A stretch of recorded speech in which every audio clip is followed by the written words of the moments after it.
Hey guys, it's Emma Vigelin with TYT Politics. I always say guys, but hey guys and gals, as my dad would say. TYT Politics is doing a series at the end of 2017 where we look at all of the senators up for re-election in 2018 and who their donors are.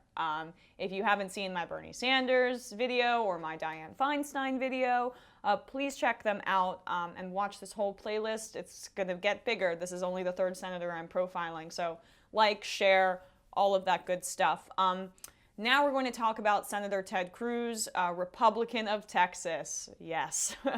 He is being challenged by Beto O'Rourke, hard name to say, but he is a Democrat who is priding himself on not taking large contributions. Does Ted Cruz? It's a little complicated, but during his presidential campaign, it was way less complicated. In the presidential race in 2016, Cruz raised $5.2 million through the end of September from supporters who gave him the $2,700 maximum, making him number 2 in the GOP race for large donors after former Florida Governor Jeb Bush. Wow, that worked out for them. The structure of his donor base closely resembles that of President Obama, whose vaunted fundraising operation intensely focused on low-dollar givers as well as major bundlers, bringing in a record $783 million for his 2012 re-election. In his race, Cruz also raised $36 million just from 4 donor families, CBS reports. New York hedge fund billionaire Robert Mercer, Texas natural gas billionaires Farris and Dan Wilkes, and private equity partner Toby Neugebauer.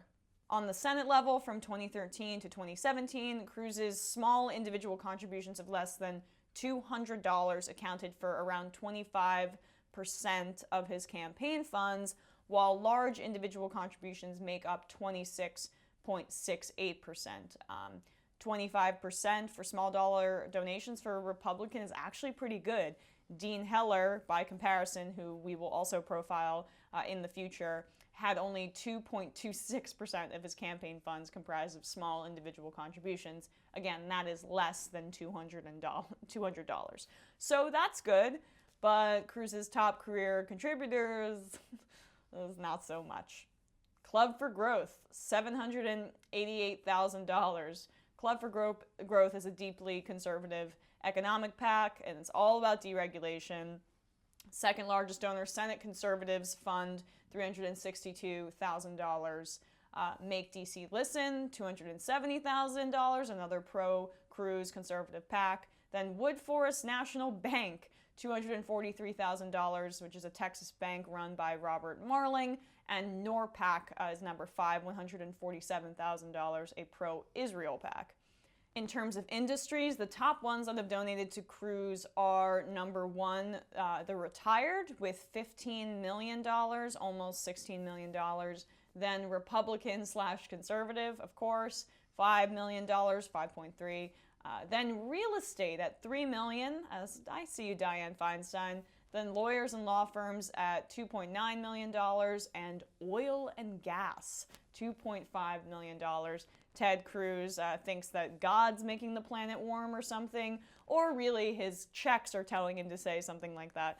Ted Cruz is not anyone's friend on renewable energy or climate change, and he is Wall Street's biggest friend as well. But he is an interesting candidate in certain ways. I mean, I think he's despicable. I would rather have President Trump than President Ted Cruz. That's how much I dislike Ted Cruz, and I despise Donald Trump.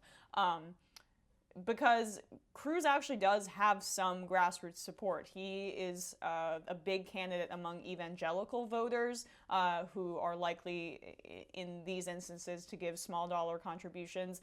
And he wants to appear like one of the working Texas people. I mean, he puts on an accent and talks about New York values despite, he went to Ivy League schools. He's the pretentious people that he's exactly talking about. But he does at least walk the walk in a small way. I mean, I can't believe I'm giving him credit. But he does seek out small dollar contributions in addition to these large corporations oil and gas corporations, real estate firms, Wall Street that donates to his campaign. So it doesn't offset, these small amounts of contributions don't offset all of that huge amount of money, but at least, unlike the rest of corporate Republicans, he's making an iota of an effort. But make no mistake, Ted Cruz is one of the most corrupt people in Congress, in addition to being one of the most insufferable people in Congress.